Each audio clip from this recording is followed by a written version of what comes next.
시작. 그리고 이제 나는 더 이상 세상에 있지 아니하오나 이들은 세상에 있고 나는 아버지께로 가나이다. 거룩하신 아버지여, 아버지께서 내게 주신 자들을 아버지의 이름으로 지키사 그들도 우리와 같이 하나가 되게 하옵소서. 아멘. 말씀 시간 후에 기도하시겠습니다. 하나님 아버지, 주님의 귀한 생명의 말씀을 또 이렇게 베풀어 주셔서 감사합니다.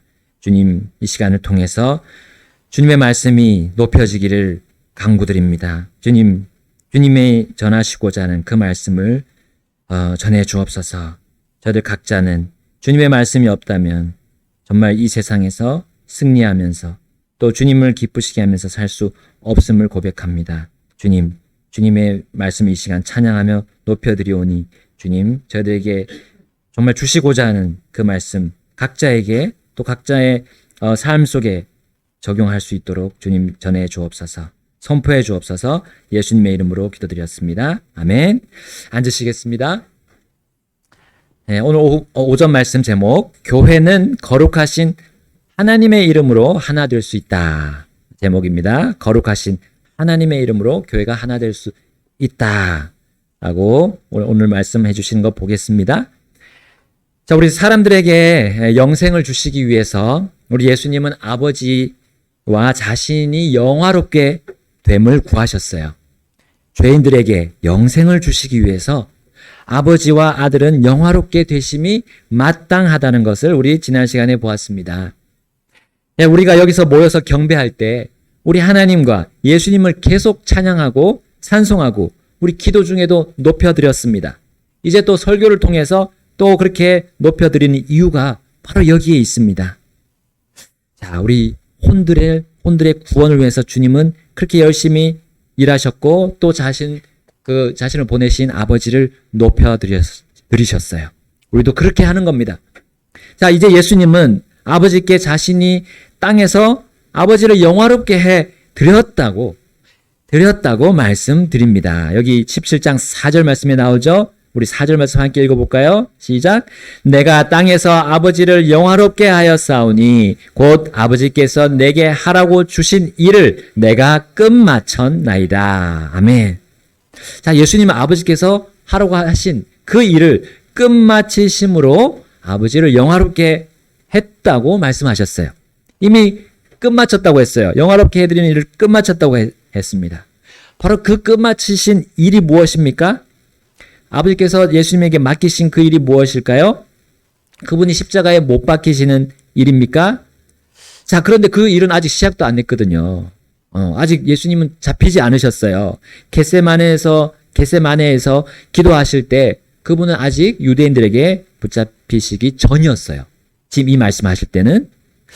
자, 예수님의 아버지께서 주신 일을 끝마쳤다고 아무 거리낌 없이 자신 있게 말씀하셨는데 과연 그 일은 무엇이었습니까? 자, 아버지를 영화롭게 하신 그 일은 무엇이었을까요?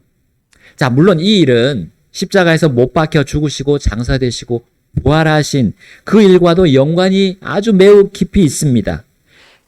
그 십자가 사건과 끊을래야 끊을 수 없는 그 일이었어요. 사실 주님께서 십자가에 죽으실 일은 이미 오래전부터 전달이 되어 왔던 겁니다. 우리 창세기 3장 15절에 뭐라고 하나님이 말씀하셨어요? 뱀은 여자의 씨의 그 발 뒤꿈치를 상하게 할 것이지만 여자의 씨는 그 뱀의 머리를 부술 것이다. 라는 그 선포를 이미 처음부터 해주셨어요. 그리고 세상의 구주이신 그리스도 메시아를 이미 알려주셨던 겁니다. 자, 여자의 씨, 곧 그 구주께서 발 뒤꿈치가 상하는 것은 무엇을 뜻하는 겁니까? 바로 구주께서 죽으실 것을 보여주는 대목입니다. 자, 또한 뱀의 머리를 부수시는 일은 바로 죽으신 구주께서 부활하셔서 살아나시는 것을 의미하죠. 결국 그리스도 메시아, 이 구주를 통한 구원과 최후에 승리하는 것, 이것은 이미 하나님께서 세상에 선포하셨던 겁니다. 그리고 이어서 하나님은 이것을 선포하시고 나서 바로 가죽 옷을 아담과 이브의 그 범죄한 몸을 덮으시면서, 가죽 옷으로 덮으시면서 그들이 구주를 대대로 기억하도록 그 그리스도께서 오셔서 죽으시고 장사되시고 부활하실 것을 전하라고 그렇게 입혀주셨던 거예요. 십자가 사건은 이미 알려진 겁니다. 그러면 예수님께서 이미 끝마치신 그 아버지를 영화롭게 하는 그 일은 무엇이었습니까? 그것은 아버지께서 주신 사람들을 제자로 삼는 일이었던 거예요. 죽으시고 부활하실 구주를 믿고 따르게 하는 일이었습니다. 자, 우리 6절 말씀 함께 보겠습니다. 우리 함께 6절 말씀 읽겠습니다. 시작. 아버지께서 세상에서 내게 주신 사람들에게 내가 아버지의 이름을 나타내었나이다. 그들은 아버지의 것이었고 아버지께서 그들을 내게 주셨으며 그들은 아버지의 말씀을 지켰나이다. 아멘. 예수님은 사람들이 아버지의 말씀을 지키도록 일하셨어요. 그리고 예수님은 사람들이 자신을 따르도록 또 일하셨습니다. 바로 제자 삼는 일을 하신 거예요. 이것이 바로 아버지를 영화롭게 했다고 예수님은 선언하셨습니다. 자, 제자 삼는 일은 또한 예수님을 영화롭게 하는 일이었습니다. 우리 7절부터 8절까지 제가 읽어보겠습니다. 이제 그들은 무엇이든지 아버지께서 내게 주신 모든 것이 아버지에게서 나온 것임을 알았나이다. 이는 아버지께서 내게 주신 말씀들을 내가 그들에게 주었고 그들은 그것을 받았으며 내가 아버지께로부터 나온 것을 확실히 알았고 또 그들이 아버지께서 나를 보내신 것을 믿었기 때문이니이다. 아멘. 자, 아버지와 아들이 서로 끊어질 수 없는 관계임을 사람들은 확실히 듣고 볼 수 있었습니다. 그리고 그것을 믿음으로 받아들인 사람들이 이제 제자가 되었어요. 바로 이것으로 예수님이 영화롭게 되신 겁니다. 아버지께서 주신 말씀을 이제 아들께서 받으셨죠? 그리고 아들은 그것을 사람들에게 건네주었습니다. 또 그 말씀에 무엇이 들어있습니까? 바로 복음이 들어있었어요. 구주의 죽음, 부활이 들어있었습니다. 이것을 받은 사람들은 그것을 알고 믿으면서 예수님의 제자가 되었던 겁니다. 자, 이 과정은 어떻습니까? 복잡합니까? 매우 단순하죠. 전달하고 받고, 전달하고 받고, 전달하고 받고. 우리 이어달리기 하듯이, 바톤을 이어주듯이. 아주 단순해요. 그런데 이 단순한 일로 하나님 아버지께서는 영화롭게 되셨다는 거예요. 제자 삼는 일을 끝마치신 예수님은 가장 높은 하늘에 계신 아버지를 높일 수 있었던 겁니다. 여러분, 제자 삼는 일을 끝마치신 예수님은 최고의 왕좌에 앉아 계신 그 아버지를 높일 수 있었던 거예요. 이 단순한 일로. 여러분, 예수님은 이 세상에 보냄을 받으셨을 때 거대한 프로젝트를 아버지로부터 받지 않으셨어요. 막 복잡하고 손이 많이 가는 일을 받지 않으셨어요. 가장 높으신 분이셨지만 아버지는 매우 단순한 일을 아들에게 맡기셨습니다. 아들은 바로 아버지의 말씀인 진리를 단순히 받아서 전달하셨을 뿐이에요. 여러분, 얼마나 역설적이면서도 이것이 진리입니까? 또한 얼마나 하나님의 뛰어난 지혜입니까? 단순하지만 가장 높으신 분이 복잡할 것 같지만 단순하게 하셨다는 거예요. 마찬가지로 하나님은 사람들에게 대단한 일을 하라고 우리에게도 요구하지는 않으십니다. 가장 높은 자신에게 사람인 너희가 할 수 있는 최대한의 것을 만들어내라고 요구하지 않으세요. 하나님은 사람이 얼마나 미약한 존재인지 매우 잘 아시기 때문입니다. 하나님은 우리 사람들 각각 일거수일투족을 다 살펴보시는 분이에요. 각 사람의 머리털도 다 세시는 분입니다.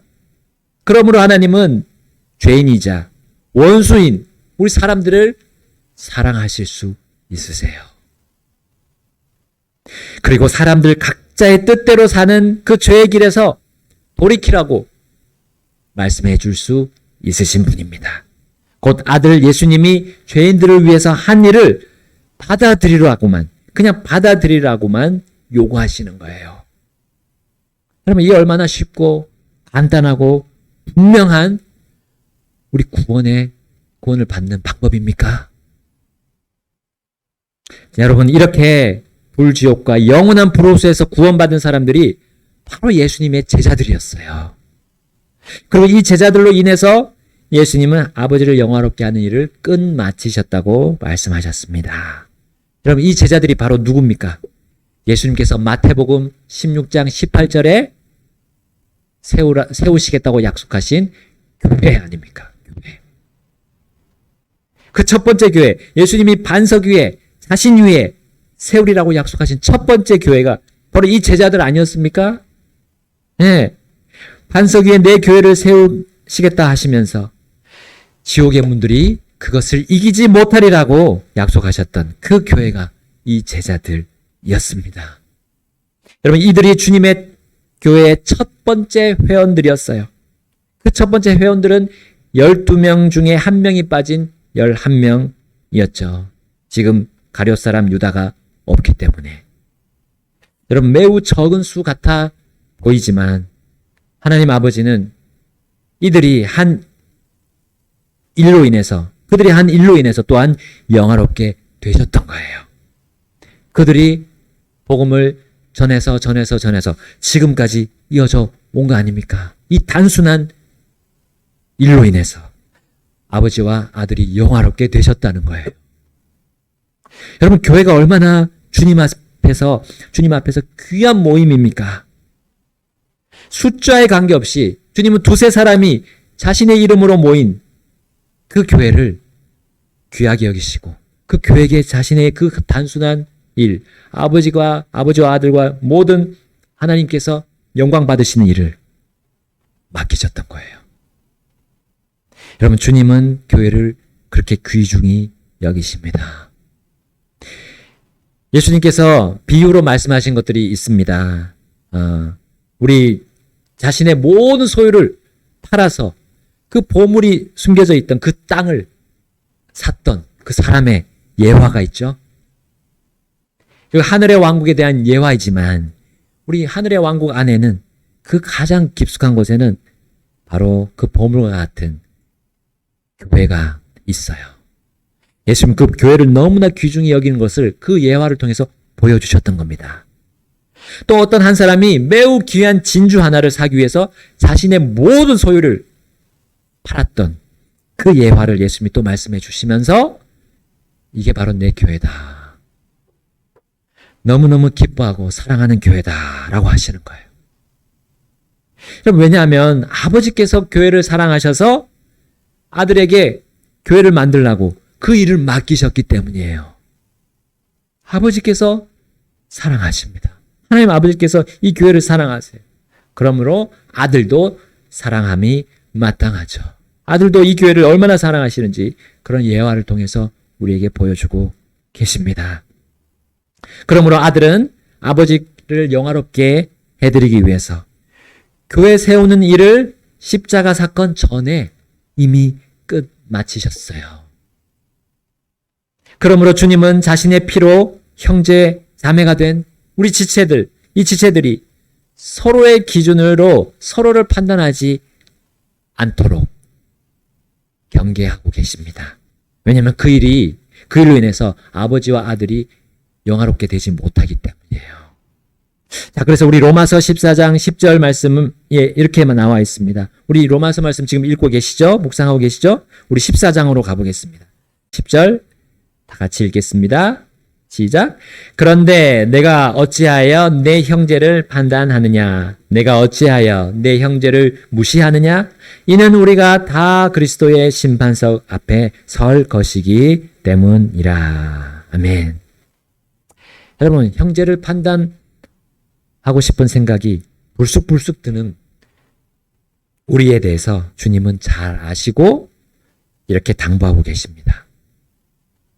그래서 우리 히브리서 13장 1절에는 형제 사랑을 지속하라 하셨어요. 형제 사랑을 지속하라.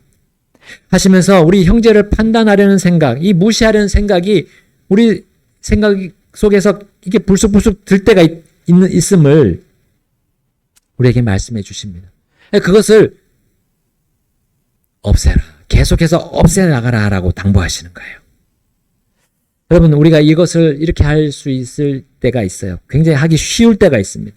다른 사람에 대한 판단과 무시하는 그런 생각을 할 때가 많아요. 그때가 언제입니까? 바로 형제가, 그 형제나 그 자매가 나 자신에게 잘못했을 때입니다. 예, 정말 나한테 잘못했을 때. 자, 우리 그럴 때 이 말씀을 한번 봅시다. 갈라디아서 6장 1, 2절 보겠습니다. 형제들아, 만일 어떤 사람이 잘못에 빠지거든 영적인 너희는 온유의 영으로 그러한 자를 회복시키고 너 자신을 살펴보아 너도 시험에 들지 않게 하라. 너희는 서로의 짐들을 지라. 그리하여 그리스도의 법을 성취하라. 여러분, 우리 제3자에게 형제의 잘못을 말하거나 혹은 다수 앞에서 말하는 것은 그 형제를 판단하는 겁니다. 그 형제를 무시하는 거예요. 반드시 우리는 잘못한 형제가, 나한테 잘못한 형제가 있다면 직접 찾아가서 1대1로 말해야 합니다. 물론 이것을 할 때도 조심해야 되는 것은 우리가 영적이어야 돼요. 영적이어야 된다는 거죠. 바로 주님의 마음을 가지고 가야 돼요. 예, 온유한 영으로 해야 된다는 거죠. 그래야 하나님을 우리가 영화롭게 할 수 있습니다. 우리가 주님이 하신 것처럼 우리도 아버지를 영화롭게 할 수 있습니다. 자, 그러나 잘못한 형제에 가기 전에 가장 먼저 해야 될 거는 여기 나온 것처럼 나 자신을 살피는 겁니다. 나 자신을 살펴서 내가 혹시 그러한 잘못을 하지 않느냐, 그러한 잘못을 하지 않았느냐 살펴보는 거예요. 그래야 나도 시험에 들지 않는다 하셨어요. 자, 이렇게 하기 위해서 우리는 다음에 이어지는 예수님이 하신 것을 본받으면 됩니다. 다른 사람들 보는 것이 아니라요. 예수님을 보면 돼요.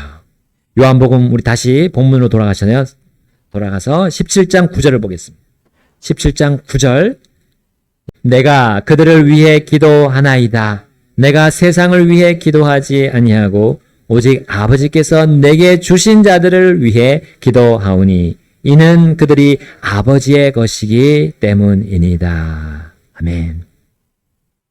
자, 이것이 바로 확실히 내가 시험에 들지 않고 아버지를 영화롭게 하는 일입니다. 교회 안에 지체를 위해 기도하는 것입니다. 지체를 위해서 기도하는 거예요. 정말 진정으로 온 마음으로 기도하는 겁니다. 여러분, 우리가 주신 이 지체들, 아까 우리 성경 공부 시간에도 배웠지만 아버지께서 주시는 것을 인정하고 그리스도의 몸, 우리 몸 안에 있는 지체인 것을 인정하고 아버지께서 주신 것을 인정하는 것이 우리의 기도의 모습이에요. 그 지체들은 나를 기쁘게 하고 나를 잘해주기 전에 그 지체가 아버지 하나님께 먼저 잘하기를 바랄 때 우리는 이 예수님의 기도처럼 할 수 있을 것입니다. 예수님은 교회를 사랑하는 모습을 이 기도하는 모습을 통해 보여주셨어요. 왜냐하면 하나님은 교회를 통해 영화롭게 되시기 때문입니다. 10절 말씀에 이렇게 나옵니다. 내 것은 모두 아버지의 것이요 아버지의 것은 내 것이오니 내가 그들 안에서 영화롭게 되었나이다. 아멘.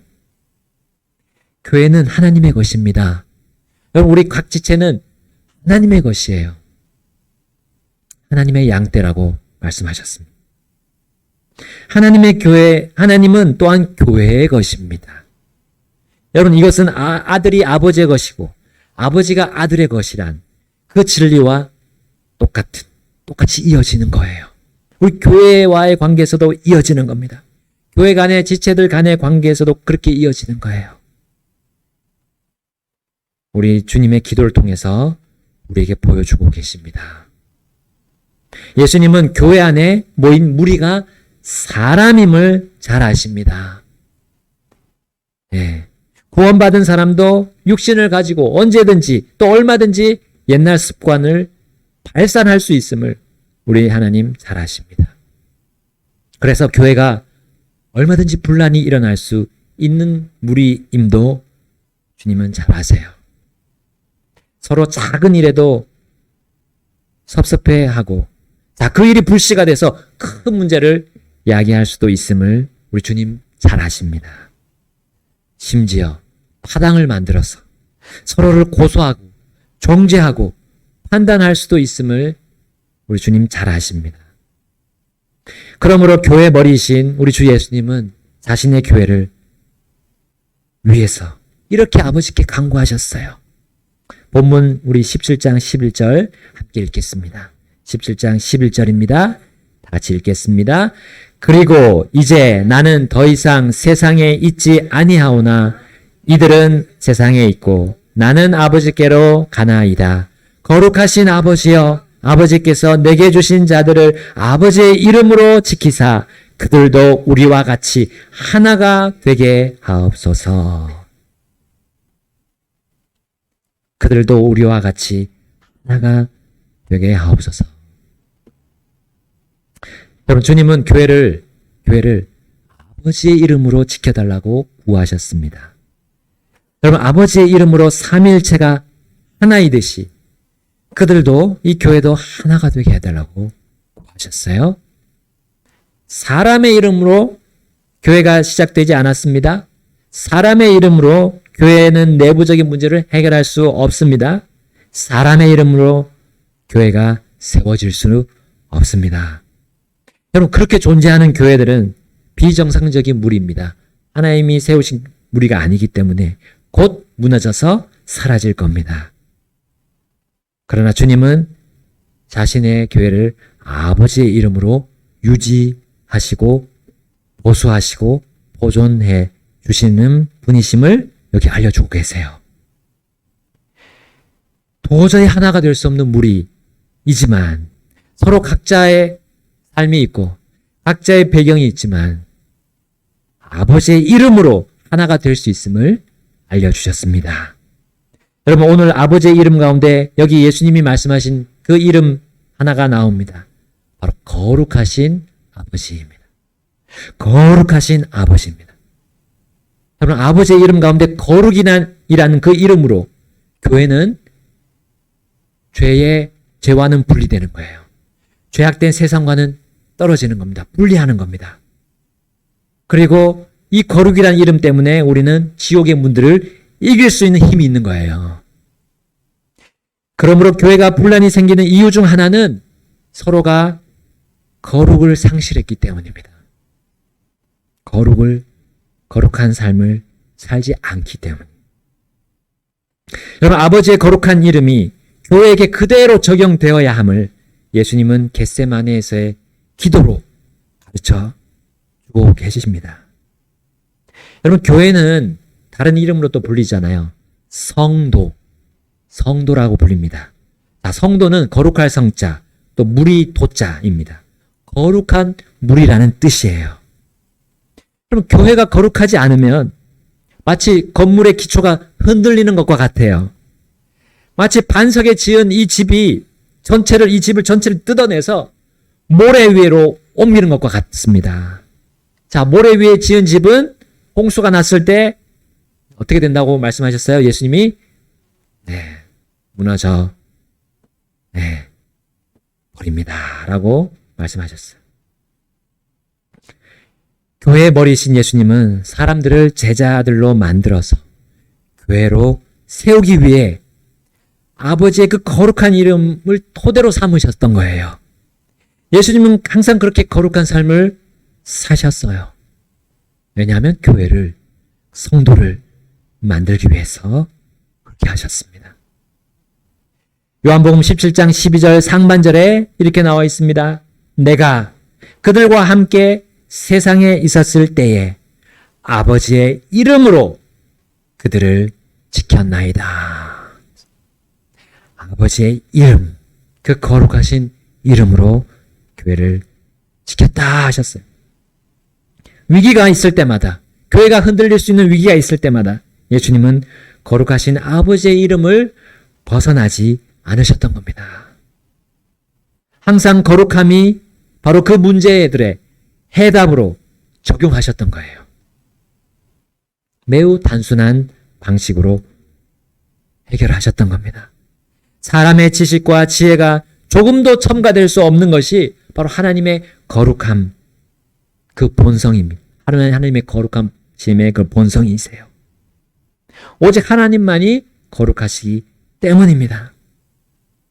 여러분, 사람이 거룩하신 하나님 없이 하는 그 모든 행위, 하나님의 그 거룩하신 이름 없이 하는 모든 행위는 거룩하지 않습니다. 거기는 늘 더러운 오물이 낍니다. 이 세상에 있는 그 법칙이 있습니다. 엔트로피 법칙이라는 게 있습니다. 모든 것은 시간이 가면 갈수록 무질서로 향해 가는 거예요. 시간이 갈수록 사가지고 병들고 결국 허물어집니다. 그럼 하나님은 구약시대부터 자신의 백성 이스라엘에게 이렇게 말씀하셨어요. 그러므로 너희가 내가 거룩한 것 같이 너희도 거룩하여라 하셨어요. 레위기 11장 44절 45절에 나와 있습니다. 이는 내가 주 너희 하나님이기 때문이라. 그러므로 내가 거룩하니 너희도 너희 자신을 성별하여 거룩할지니라. 너희는 땅에서 기어다니는 어떤 기는 것으로도 너희 자신을 더럽히지 말지니라.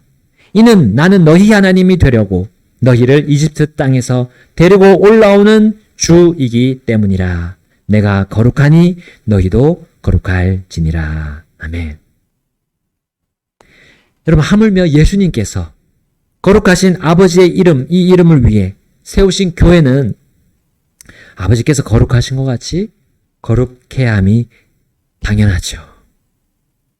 그래서 우리 베드로는 이렇게 이 레위기 말씀을 받아서 베드로전서 1장 16절에 이렇게 기록했습니다. 이는 기록되기를 이는 내가 거룩하니 너희도 거룩하라 하였기 때문이라. 아멘. 여러분, 베드로는 어떤 점에서 그들에게 거룩하라고 권면했습니까? 우리 베드로전서 1장 1절부터 12절 말씀에 보면, 자, 이제 구원받고 주님의 교회가 된 그들의 그 구원이 얼마나 귀중함을 먼저 다루고 있어요. 그렇게 구원받고 교회가 된 이들은 땅에 소망을 두며 마치 땅에 달라붙어 기어다니는 그런 피조물처럼 세상을 살지 말라고 권면하는 겁니다. 구원받은 그들은 주님 앞에서 깨끗한 의의 옷을 입었는데 왜 이 땅에서 또 기어다니면서 더럽히냐는 거예요. 우리 14절 말씀, 1장 14절 말씀에 이렇게 나오죠. 순종하는 자녀들로서 너희가 무지 속에서 쫓던 이전의 정욕들에 따라 너희 자신을 맞추지 말라 하셨어요. 이 땅과 밀착해서 살아가는 그거는 그 교회는 거룩할 수가 없습니다.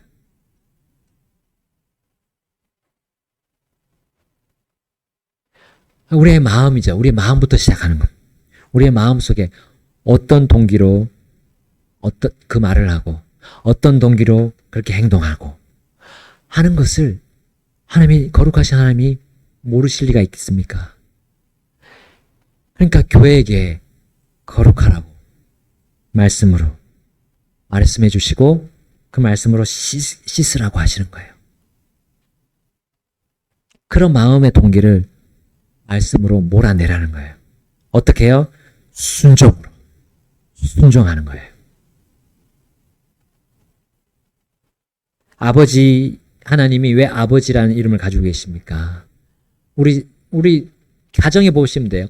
내 가정을 보면 됩니다. 내 가정에 아버지가 있습니다. 아버지가 머리입니다. 아버지께 순종하는 자녀들을 우리는 볼 수 있어요. 마찬가지입니다. 하나님의 가족 안에도 그 원리는 적용이 되는 겁니다.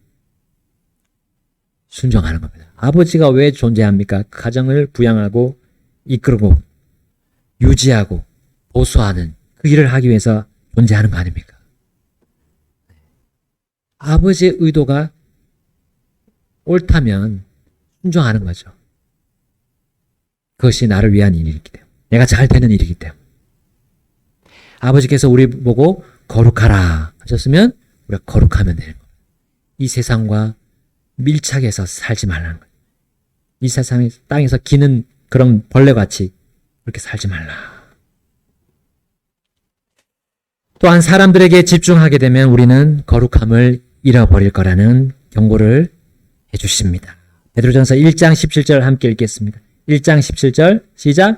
또한 만일 너희가 사람의 외모를 중시하지 아니하시고 각 사람의 행위대로 심판하시는 아버지를 부른다면 너희가 여기에 잠시 머물러 있는 동안을 두려움 가운데 지내라. 아멘. 여러분, 교회는 사람들의 무리지만 사람이 아니라 머리이신 우리 주 예수 그리스도에게 집중해야 거룩함이 유지될 수 있습니다. 어딜 가나, 교회에 있으나, 세상에 있으나, 우리 직장에 있으나, 학교에 있으나, 어딜 가나, 우리 예수님께 집중해야 우리가 거룩함이 유지될 수 있어요.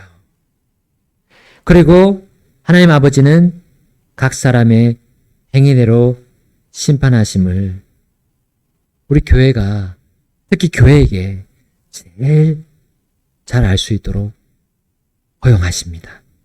허락하셨어요. 바로 아버지의 진리의 말씀인 이 거룩한 책, 성경. 이것을 우리 교회는 항상 손에 쥐고 있습니다. 읽고 있습니다. 묵상하고 있습니다. 그러므로 하나님의 거룩하신 이름 안에서 우리 교회가 서로 지체들을 또 거룩함으로 사랑할 수 있습니다. 그 안에서 하나가 될 수 있어요. 베드로전서 1장 22절에 이렇게 말씀합니다. 결론적으로 1장 22절 우리 함께 보겠습니다. 시작. 너희가 성령님을 통해 진리에 순종함으로 너희 혼들을 정결하게 하여 거짓 없는 형제 사랑에까지 이르렀으니 너희가 주의하여 순수한 마음으로 뜨겁게 서로 사랑하라. 아멘. 우리 교회는 성령님이 하나 되게 하심을 지금 계속 듣고 있습니다. 성령님은 그 일을 하세요. 교회가 하나 되게 하는. 그래서 결국은 우리가 모두가 진리 안에서 서로가 순종해서 서로 하나 되게 하는 것. 우리 각자의 생각이 아닙니다. 각자의 의견이 아닙니다. 각자가 살아온 그런 배경이나 그런 것이 아닙니다. 하나님이 특별히 성령님으로 인도할 때, 우리 거기에 같이 하나가 될 때, 누구를 영화롭게 합니까? 네, 우리 하나님 아버지를 영화롭게 해드릴 수 있고, 우리의 구주, 우리 아들이신 예수 그리스도를 높이는 삶을, 그 거룩한 삶을 살 수가 있습니다.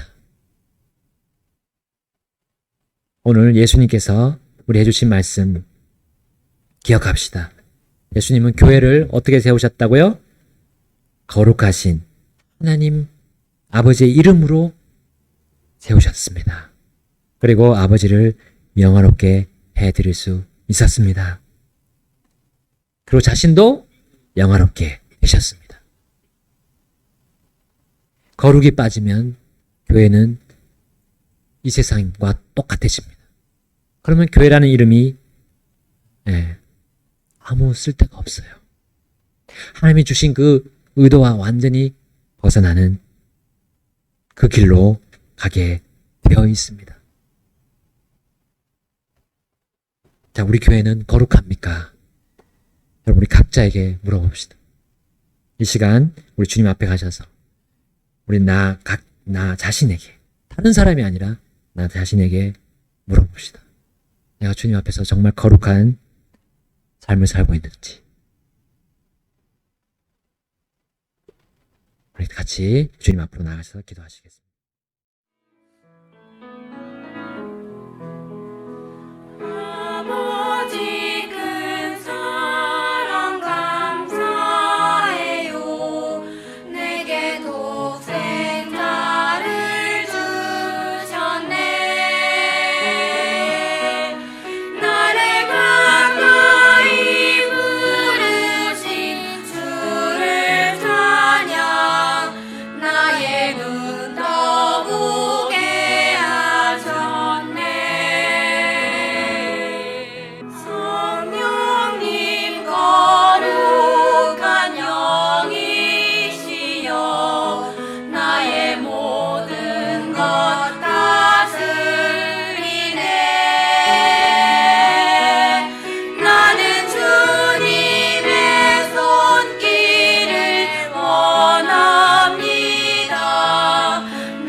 나나